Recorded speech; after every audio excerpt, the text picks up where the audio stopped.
Don't want to talk about anything else. We don't want to know. We're dedicated, yes. To our favorite shows. Oh, my circuit! Everybody loves Hippo Toad. Scary dog! Blurson and Blurnsville. Futurama! Good evening and welcome to TV Party Tonight. I'm your host, Alexis Hejna.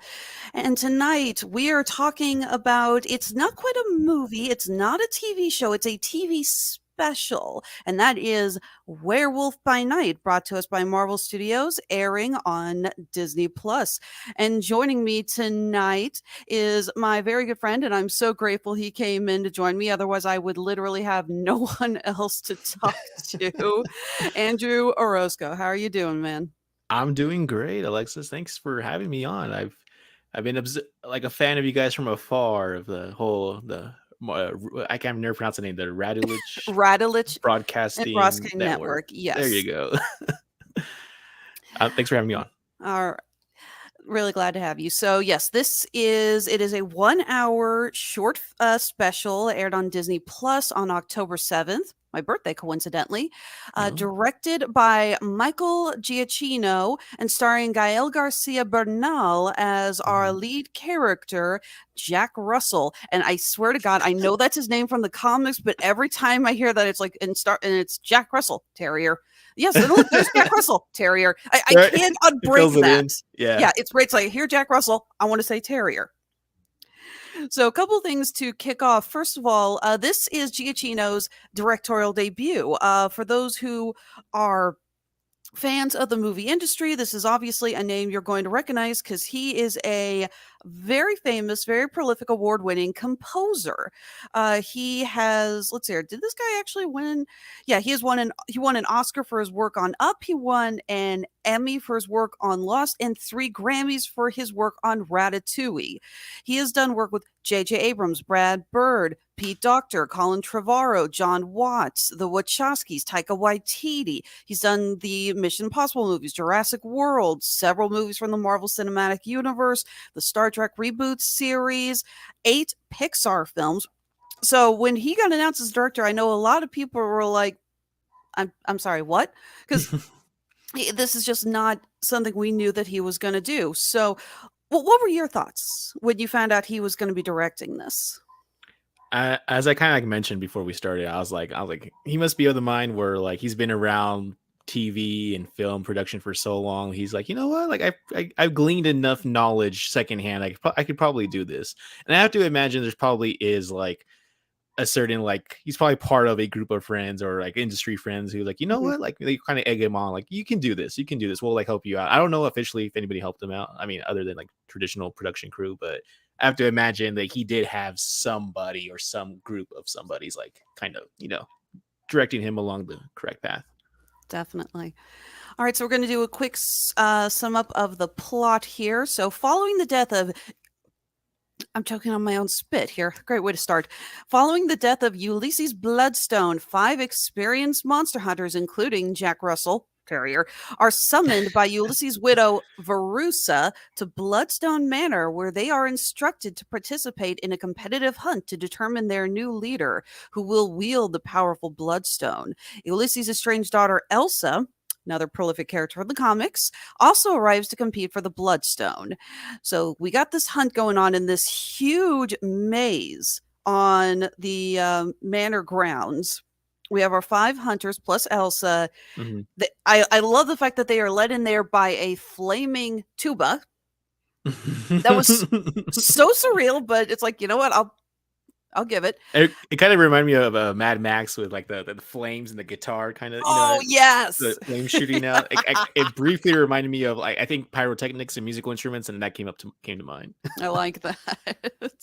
Now I'm imagining a flaming tuba on Mad Max's car going 100 miles an hour. That's a trombone. Oh, okay. You're right.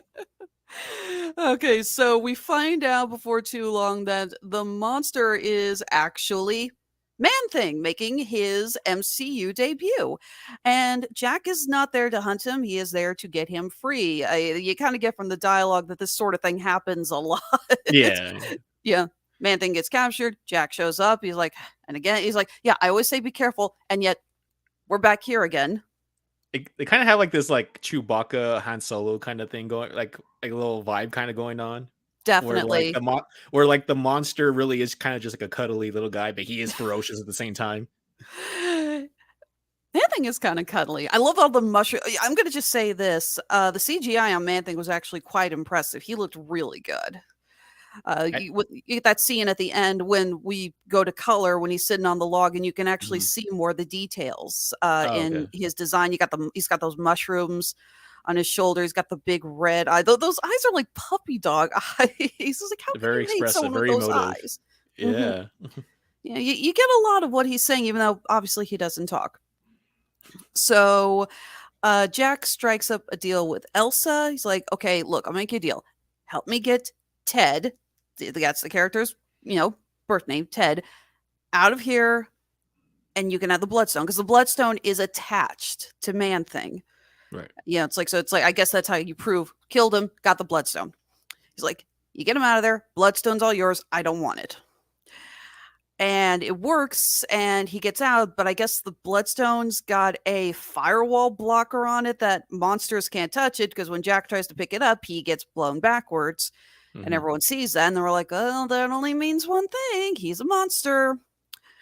So Jack and Elsa are captured and put in a cage, and Verussa uses the Bloodstone to activate his powers, because he's like, the full moon's 5 days away. We'll get out here by then. And she's like, the Bloodstone can like change you in 5 seconds. And it's obvious he did not think about that.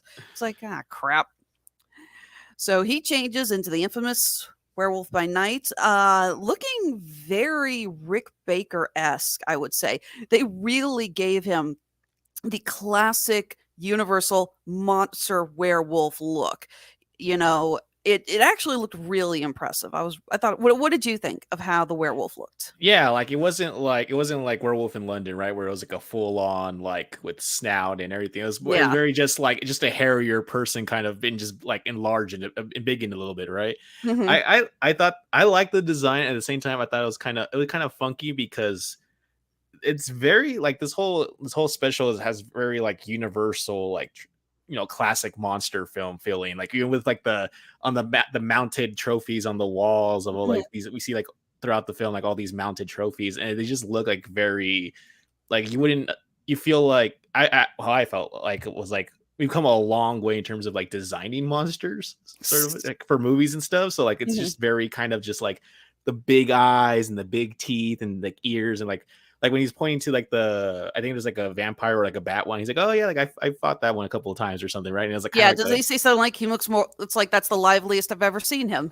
Yeah, and it's just right. They're kind of just like exaggerated like monster proportions, kind of. It's just kind of and it kind of translates a little bit to his look too, where he like I'm looking at the background right now of the little screen around us, right? You can see like just like all this hair, matted fur, and it's just like classic like Universal Studio style like werewolf. Definitely. So he changes, and Verussa apparently did not think this through, because he gets out and he kills the guards, and Elsa takes out the remaining hunters in what is admittedly for Disney Plus some pretty gory action. Yes. So really cool though, really cool. Oh, definitely. So from now, first of all, obviously that's one of the reasons this is in black and white, because the MPAA won't come after you as long as the blood's not red. That's the rule. Oh, okay. That's a joke. I don't know if I've seen so many movies. Like, oh god, do you remember Alien versus Predator? And you got the scene with the alien's head being cut off, and all the green acid blood drips down. And I remember someone commenting on it, like, so does making it green not make it gory? Because this is a PG-13 film.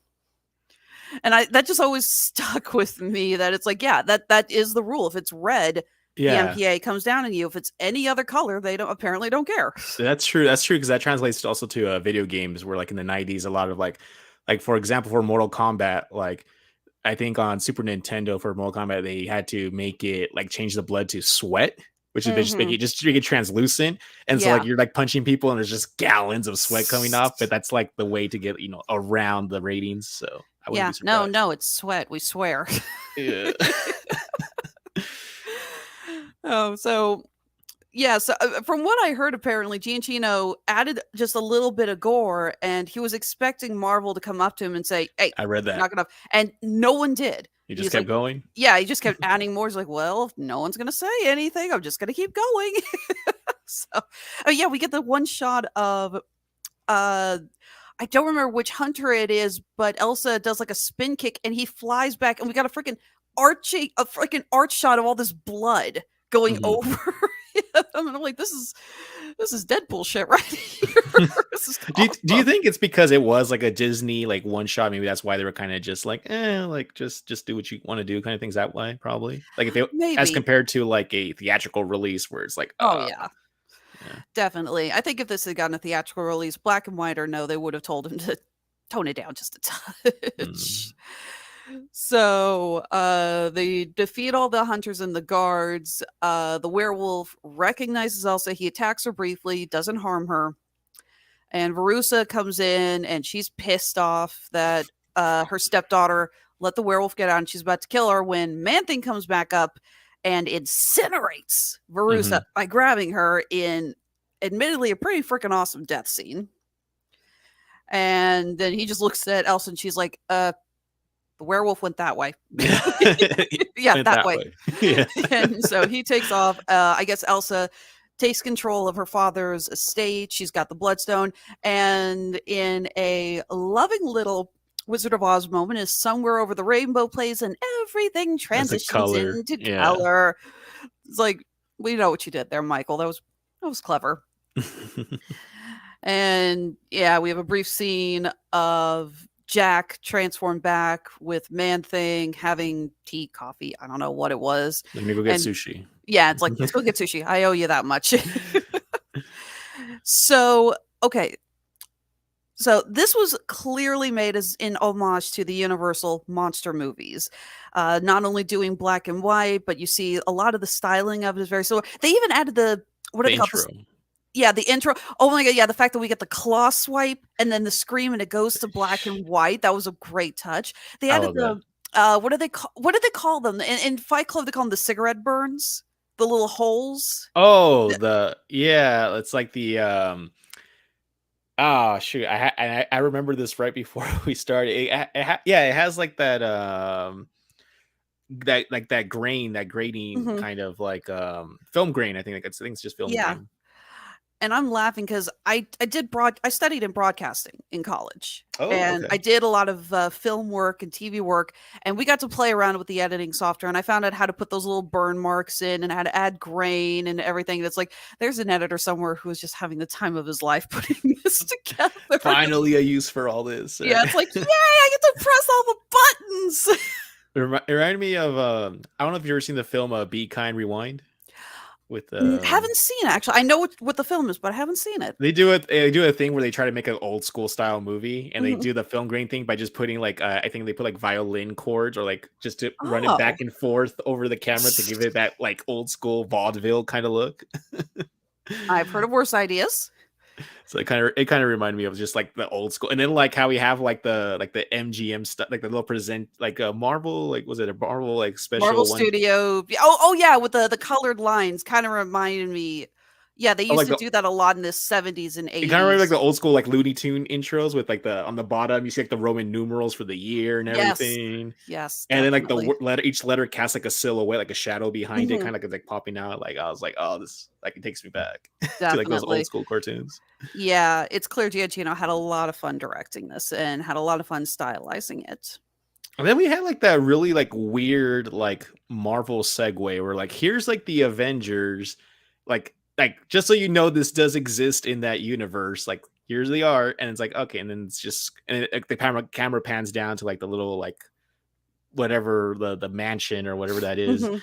And then it just seemed kind of weird to me because that was like the only, it felt out of place kind of just, it was like, that was the only touchstone. Like this is like, you know, just so you know, like it's worth watching. This is worth watching because it is related to the Marvel universe in some fashion. I don't know. I don't even know what time period it is. I don't think they ever even mentioned the time period, but I don't think so either. Yeah. I hate to say it, in the Marvel Cinematic Universe, when we say time period, we basically have to know, was this pre-Thanos or post-Thanos? right. Is this pre-Avengers, post-Avengers? So, yeah, it's like, I think we need a better timeline explanation of where this is exactly. I guess the idea, though, is that they want to do more of these short films to bring in and introduce more characters. The idea of that they don't, this way they can bring them in and do a little bit of a basic explanation. They won't have to give them full-length movies, but then they can bring them Right. in on other movies. We Mhm. know Marvel is doing Midnight Suns, and I would be very surprised if Jack does not show up for that. Or Jack and Elsa, actually. I think they'd both be good to return for that. I was trying to think like how old would they be, but then I'm like, you know what? I'm sure they'll find a way to explain it away or something. So like, don't even like Mhm. trip on that. Yeah. Okay, so what did you think of Gael Garcia Bernal as Jack Russell Terrier? It was really cool seeing him in some. I haven't seen him in a long time. He's a growing up. I would Mexican American me. Mhm. So my family, we grew up seeing like him in like just random movies. I remember him in Y Tu Mamá También, which is like a very old like 2001 2002 Mexican film, and which he was also in with Diego Luna. So I wonder if there's like a kind of like a some kind of like some Marvel Disney connection there was the casting or something. And then also in another film, Motorcycle Diaries, which is about like a very young pre-revolutionary Che Guevara, Yes, yeah, I remember like hearing in about that. 2006, maybe 2007. I forgot. My family owned a video store, and I remember we had that film, and I saw it like once or twice. So seeing him like in something like Marvel or something like this big was really cool, just because like it's just, I mean, the representation kind of factor, but also just because like it's like, oh, like I know who that is. Like that's someone who I like kind of grew up in my teens, like seeing him in like small randoms, like, you know, foreign language films and stuff. So he did extremely well. I thought he fit the universe pretty well. I thought I liked him as a character. I liked him. I like that they gave him little twitches to kind of show before he turned. There's a scene when they're sitting in the cage and he scratches his ear. He scratches it like this. Oh, okay. I vaguely remember that. Yeah, you get little tiny homages that you'd probably see on like a second or third viewing that you realize is very dog-like, and it's kind of a little wink to the audience. I like that. I like how when he enters, like once we panned out, and he's just like looking at the murals on the wall, and it's like it's just like depicting like monsters, and just the overall presentation of how they introduce the like this is the setting, like we've gathered, you know, all these people for this hunt, and it kind of reminds me of, I don't know if you've ever seen, it's an older film, the Most Dangerous Game. The one with Ice-T? No, this is like the black and white one from like the 50s or something. No, I have not seen that one. Okay. It's very the overall tone is a lot like that, because it's this man gets invited to like this island, and basically he's being invited, he's to hunt the man who owns the island has hunted everything from like animals to all sorts of animals, but the only thing he hasn't hunted is a human. Yeah. So like with like the iconography of like the mounted animals and then like the shotguns and the old school like weaponry, I was like, this reminds me so much of that movie that I haven't seen since like college, but I thought it was like, yeah, I haven't seen that film. I know of it. Like I said, I know it's been remade. Well, I think it's based off of either a book or a short a short story or something. So yeah, seeing that, I know that there's a Treehouse of Horror that makes fun of that, which is a really great one. Yes, yeah. I'll give you 5 minutes of running. 5 minutes of running. Shoot me now. Yeah. I watch too much Treehouse of Horror. That's like going nonstop in my background while I'm working this month. So, what are your thoughts on the idea of us getting more of these short films to introduce more characters? Do you think this is a good idea? Do you think this is going to oversaturate? Or do you think that it's kind of a cheap way to do it, since you'd rather introduce the characters through movies and TV shows? What do you think? I don't mind it. I actually like it. I was a little concerned because we had this one and the Guardians of the Galaxy Christmas special coming out pretty soon. And I was like, is that gonna work? Like, is it like short? Like, because I think of how they do.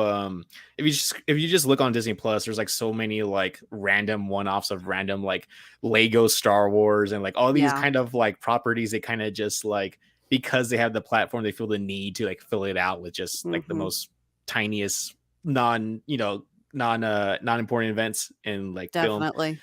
And so I was like, it's not a movie. Okay, they can do a series, but it's not good. Like, I guess there's just not enough material for a series, and they're not doing a movie. So this is kind of like a weird go in between where it's like we don't have material, or we don't want to invest all the effort to make a series, but we don't have like the budget or the maybe the star power for a proper film.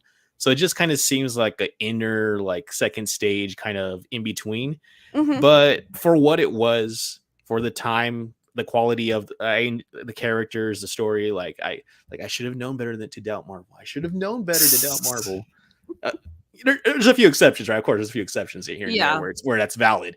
Mhm. But having watched it, I saw it twice yesterday, and I saw it the day before, and I was like, "This is really good." I really enjoy it. I think it works that it's such a non-traditional kind of take with like the black and white and the horror stuff. Like that's the kind of thing you can get away with, I think, like once maybe. I don't know if you can do it again necessarily. Like one of my friends was saying, like, oh, they should do like a Halloween theme like every year. I'm like, oh, I don't know if you can keep that going. I don't know if that would I work. like the idea of bringing in like a new horror Midnight Suns themed character for a Halloween special, but I don't know if you could go with this style again. Yeah. It's like maybe something else. Maybe we could do like a more grindhouse style, like with oversaturated colors. It works because it's like a one-time off novelty kind of thing, right? Yeah. Like that's what makes it unique, makes it feel different, but like it's something that would just wear on people, I think, very quickly after a while. So I Very don't know. true. And then we have, like I mentioned, we have like the Christmas special with Guardians of the Galaxy. So I think you can do these like kind of like check-ins, I guess you can call them, in a way, where there's like, let's follow these characters, but like don't expect like big budget like scenarios, like, you know, world-ending events or something like that. Just kind of like little character pieces kind of things. So I like the format. If they can continue to make it, if they can continue to do it well, I'm happy with it.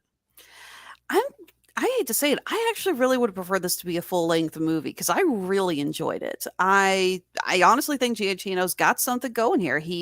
This was well done. It was well made. You know, he's got a style that works.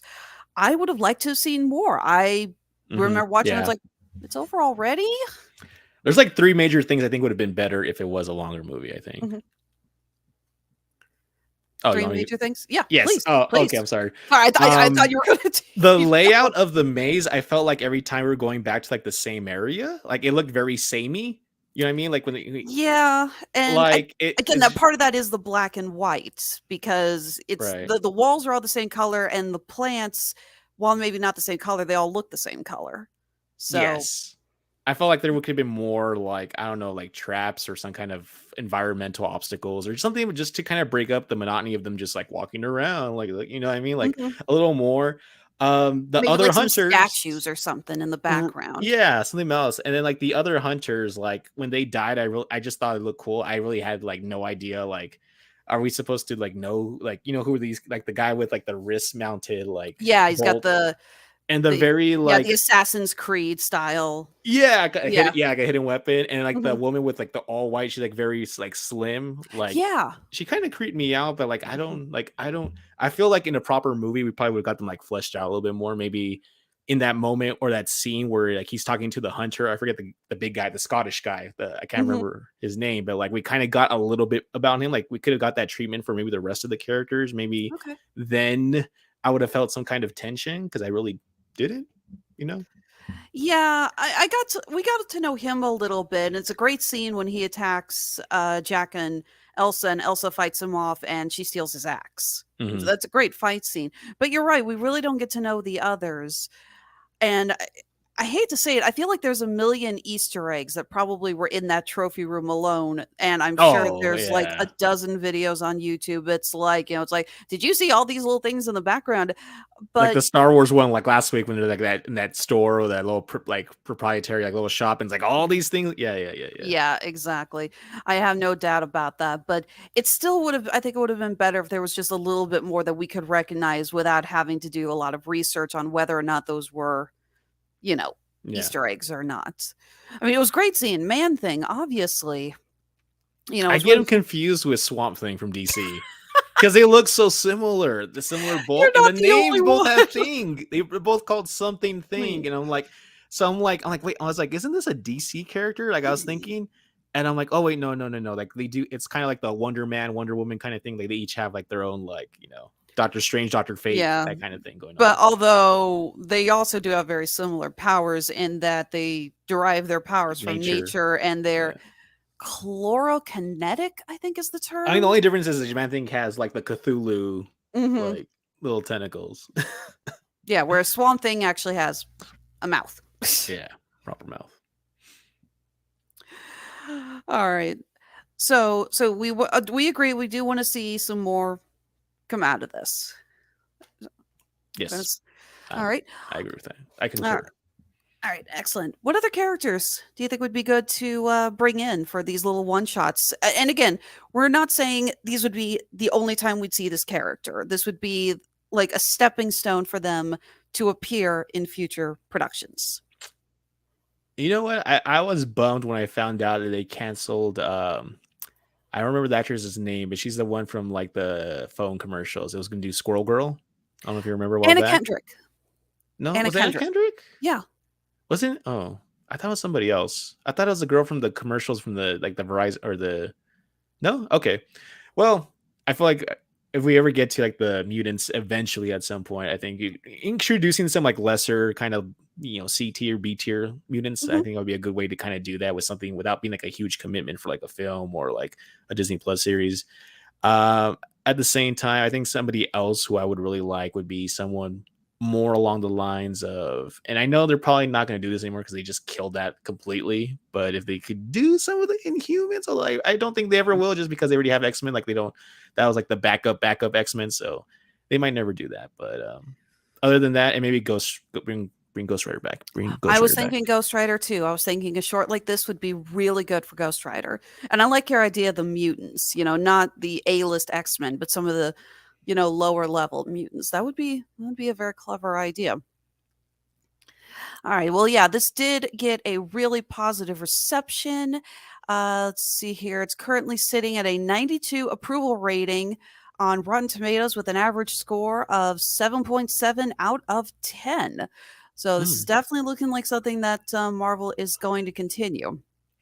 And in the meantime, we'll just have to wait until we get more info on Midnight Suns and, if they're going to bring back Gael Garcia Bernal or what's the actress's name? Laura Donnelly as Jack and Elsa. All right. Let's see. Was there anything else we needed to discuss? Was there anything else about the film that you wanted to talk about? Anything else? Not really. I mean, well, that's not true. There's a couple of things, but the one that I've been kind of just marinating on is I liked how, for the most part, everything's black and white, but then like the Bloodstone itself is just constantly color. red. Yes. And it gave me like, I don't know if there's any connections there, but it gave me like WandaVision kind of vibes because that's also a series that starts off black and white. But whenever there's like chaos magic is very red, right? That's like a very color theme thing going on. So I'm wondering, I mean, I'm probably just connecting when things aren't connected, but like, is there some kind of, I feel like we're going to explore more of this Bloodstone stuff, like in other media probably in the future. So I wonder if there's like some kind of magical chaos magic connection there because they don't really describe what it does. Like it's like Ulysses uses to hunt monsters, but like, does he like force them to transform? Like, does it have like it repels monsters, but like, is it something else? Like, what's the origin here? Or maybe we don't need an origin, but like, what is the skill set or power set of the stone exactly? I mostly just laugh about the idea of Bloodstone looking like a crystal because if anyone's ever actually seen Bloodstone, it's not. It's basically like a redness that shows up in other stones, usually like a jasper. Oh, so actual rock called that or actual mineral? Yeah, it's called heliotrope. So yeah, a mixture of quartz usually occurs in jasper, usually opaque green jasper with red inclusions of hematite. The red inclusions may resemble spots of blood, hence the name Bloodstone. I've actually wrapped a couple of pieces of Bloodstone from my jewelry. I was about to say that makes sense. You would know that considering you do the jewelry and stuff. So. Yeah, no, it's a cool stone, but yeah, when they showed it, it's like this big red crystal. Like that's not Bloodstone, guys. Not even close. Is the stone named after the family, or is the family named after the stone? Because I was like, point taken. Point to you. You win that one. Because Ulysses was like, Ulysses Bloodstone, who holds the Bloodstone. I'm like, oh, okay, like okay, I guess it's named after him or something then. Yeah. Speaking of that, I love the funeral for Ulysses. The fact that he actually puppeteered his corpse to That's come dope. back like a Pirates of the Caribbean Like, he made himself skeleton. into an animatronic. Tronic, yes, and it played a recording of him doing it. It's like, oh my god, that is hilarious. The overall, I was gonna say show. It's not a show. I was curious. Like, I remember when we first saw the trailer for this a couple of weeks back. I thought this was gonna. I thought they were gonna go full on like corny, like with like some going and like the camera zooming in and out kind of thing, like old school, like horror. But like they managed to like they combine like the best parts of like modern filmmaking with like old school filmmaking, where like we'll do black and white and we'll do like blood splatters on the camera and stuff. But then like we had like the long like the long hallway where we kind of just like stayed with him, and then we see like the shadows of what he's doing like in the background. Like I love how I thought it was gonna be really. I thought they were gonna really lean into the cheese factor. I thought we were gonna be like like old school like tropes and stuff, and like they really use the use of like the long shot. Kind of reminded me of like hallway scene from Daredevil. Daredevil, I was thinking the same thing. It went And there's a guy. There's like that one guard in the corner who's like you can tell he's thinking like, should I run or should I stay? Or he kept looking. You know what I mean? Like the doors. Like, he's just like fight a werewolf, run. Fight like, a werewolf, what do I do? Run. He just kind of stayed. He just stayed there. And you just see like his friends getting slaughtered. He's just like he's paralyzed with fear. He really is. That felt like a horror movie moment for me. Where like we tell someone like don't go that way. Like when you're shouting at the character in a horror movie, that felt for me like that. Like just go under the door. Just go through the door. It's like just roll to the side. You'll get away. Just roll. And no, he's too scared.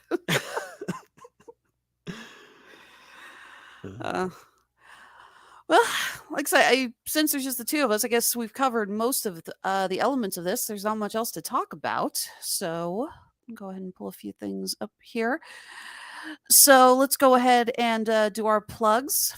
You want to talk about where our viewers can find you?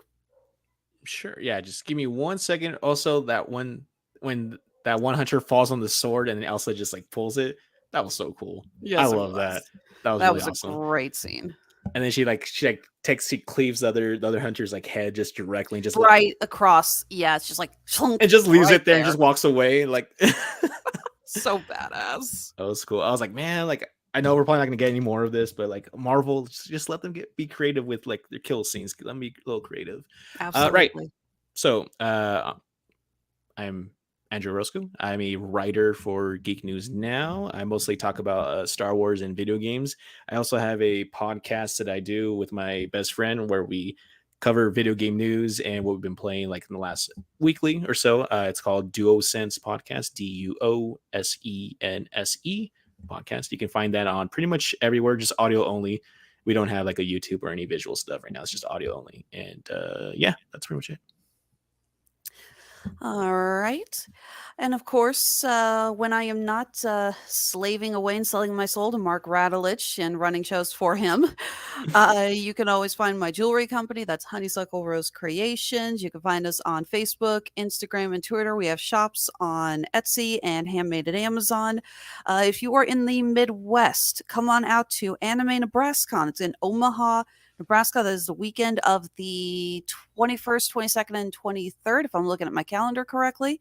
That is our final show for the year. It's a huge anime convention. We worked it a couple of years ago, took a little time off. Really excited to be coming back. It's going to be so much fun. And of course, we're gearing up for our holiday sale. I hate that as a business owner, I got to start thinking about Christmas now, but I do. And of course, we will have our Black Friday sale, and we will be doing our charity drive that from Black Friday to Christmas Eve, every order that is placed on either one of our shops, for every order, we will donate $5 to St. Jude's Children's Hospital. Oh. Yeah. So that's Honeysuckle Rose Creations, the intersection of geek and chic. All right. For Andrew, thank you for tuning in and listening to us pretty much just gush over a really awesome little short film. And we will see you next time. So be well, be safe, behave.